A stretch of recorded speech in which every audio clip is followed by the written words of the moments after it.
On July 1st, 2026, Princess Diana would have turned 65 years old. It is a birthday she never reached, a milestone the nation quietly carried for her. And in the days leading up to it, Prince William did something that very few people expected. He did not release a grand statement.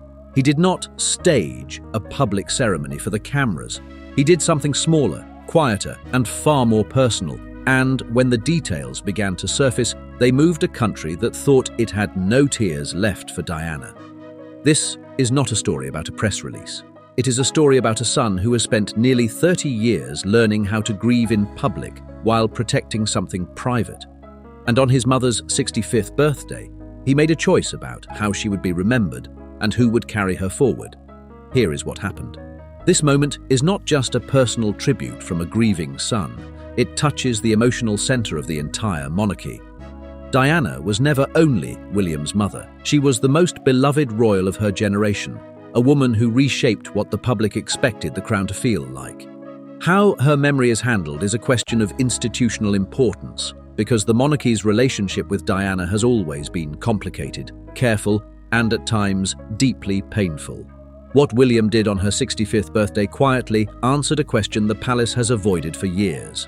Who decides how Diana is remembered now? And the answer, it turns out, is no longer the institution. It is her son. To understand why this gesture struck so deeply, we will look at 4 things. First, the weight of the date itself, and why a 65th birthday carries a different kind of grief. Second, the long history of how William has chosen to honor his mother, and what makes this year different.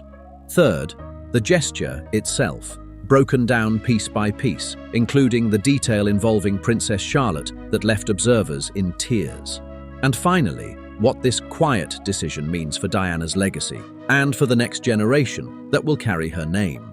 Diana, Princess of Wales, was born on July 1st, 1961, at Park House in Norfolk. She died on August 31st, 1997, at just 36 years old.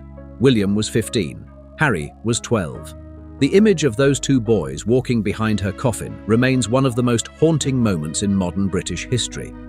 Diana is buried on a small island in the middle of an ornamental lake at Althorpe, the Spencer family estate in Northamptonshire. The location was chosen by her brother, Charles Spencer, who worried that a public grave would be overwhelmed by visitors. The island is private. It is surrounded by water and trees. For nearly 3 decades, it has remained one of the few places connected to Diana that the public cannot reach and that the palace cannot manage. To understand why the country still mourns her so openly, it helps to remember what she actually changed. Diana walked through an active landmine field in Angola in 1997 to force the world to look at a problem governments ignored. She shook the hand of a man dying of AIDS at a time when fear and stigma told people not to touch. She brought her young sons to homeless shelters and hospital wards, insisting they see the people the rest of the establishment looked past. She did not simply attend causes. She redefined what royal compassion was allowed to look like, and she did it in a family that often valued restraint over feeling. That is the inheritance William received. Not a title, but a way of moving through the world. A 65th birthday carries its own particular ache. It is the age of retirement, of becoming a grandmother in the ordinary rhythm of life. It is the version of Diana the country never got to meet, the silver-haired campaigner, the doting grandmother to George, Charlotte, and Louis, the elder stateswoman of a family she helped to humanize. Every milestone she misses is a fresh reminder of everything that was taken. William has never been quiet about his grief, but he has always been deliberate about it. In recent years, he has marked his mother's memory in ways that feel chosen rather than performed. On Mother's Day, as reported by Hello magazine, he shared a previously unseen photograph of Diana crouched in a field of flowers, holding his small hand, captioned simply, "Remembering my mother, today and every day." Through his Homewards project, he has carried forward her work on homelessness, the same cause she introduced him to as a child when she brought him and Harry to shelters to meet people the world preferred to ignore. Royal biographer Robert Jobson, who has written extensively about the prince, has long observed that William is determined his children grow up knowing who their grandmother truly was, not as a headline, but as family. That determination has shaped almost every choice he's made about Diana's memory, and this year it shaped the most personal one yet. According to sources familiar with the family's plans, William approached this birthday differently than any before it, and the way it unfolded came in 3 parts. The first concerns the visit. Sources close to the household suggest that rather than mark the day with a public appearance, William chose to make a private journey to Althorpe.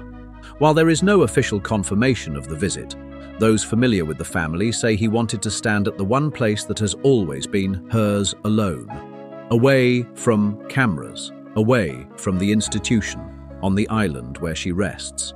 For a man whose entire life has been lived under observation, choosing privacy was itself the statement. But the visit was not the only thing that happened. The second revelation is about who he brought into the moment. An insider told a royal publication that this year, William wanted his children to understand who their grandmother truly was, not the icon on magazine covers, but the woman who would have adored them. He has reportedly begun sharing her story with George, Charlotte, and Louis in a deliberate way, turning grief into inheritance. Sources say he has been showing them photographs, telling them small, ordinary memories, the kind a mother leaves behind that no biography records. And then comes the third part, the detail that broke through. According to reports, the moment that moved observers most involved Princess Charlotte. Now 11 years old, Charlotte carries Diana's name, and increasingly those close to the family say something of her warmth. It is reported that William spoke with his daughter about the grandmother she shares a name with, and that Charlotte has begun to ask the kind of questions that only a child reaching toward a lost story can ask. One source described it as William handing his daughter not just a memory, but a responsibility. The girl named for Diana is old enough now to begin carrying her. To understand why this lands so hard, picture the contrast. For most of his life, William's grief was something the world demanded to see. He was 15 years old when he was asked to walk behind his mother's coffin while millions watched, a decision he has since said no child should ever have to make. His mourning was public property. The institution decided how it looked. This year, the dynamic reversed. There was no procession arranged for the public, no official portrait staged for approval. There was a father, his daughter, and the memory of a woman neither the cameras nor the palace could claim. William has spoken before about wanting his children to know Diana as a person, saying he talks about Granny Diana with them and keeps her present in their home. On her 65th birthday, that quiet promise became something visible. The woman who once said she wanted to be a queen of people's hearts is being remembered, not by an institution issuing a statement, but by a son teaching his children her name. There is real emotional weight in that, the sense of a circle slowly closing. Diana raised William to feel things openly in a family that often did not. Now, William is raising Charlotte to carry a grandmother she will never meet. The grief did not end. It simply found somewhere new to live. What this means going forward is bigger than a single birthday.